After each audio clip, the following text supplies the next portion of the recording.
நேத்து நம்ம அண்ணன் ஒரு கதை சொன்னார் கிறிஸ்துமஸ்ல. ஒரு இளைஞனுக்கு எதிரா தன்னோட சொந்த சகோதரர்களே பொறாமைப்பட்டு அவனை பாழும் கிணத்தில் தள்ளிவிட்டு அதுக்கப்புறம் அவர் எப்படி மீண்டு வந்து அந்த நாட்டுக்கே அரசனாகி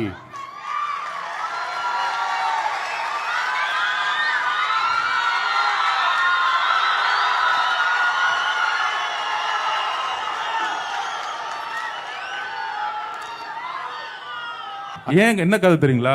உங்களுக்கு தெரியும், நீங்க பாத்திருப்பீங்க. ஒரு குடும்பத்துல 10 பேர் இருந்திருப்பாங்க. அதுல ஒரு தம்பியை தூக்கி கிணத்துல போட்டுட்டு செத்துட்டான்னு சொல்லிட்டு போயிருப்பாங்க.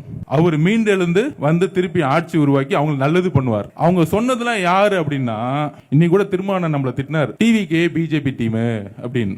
டிவிகே பிஜேபி டீம்னா வகுப்புவாரத்துக்கு எதிராக முதல்ல கேஸை ஃபைல் பண்ணது டிவிகே சுப்ரீம் கோர்ட்ல. யார் ஃபைல் பண்ணா?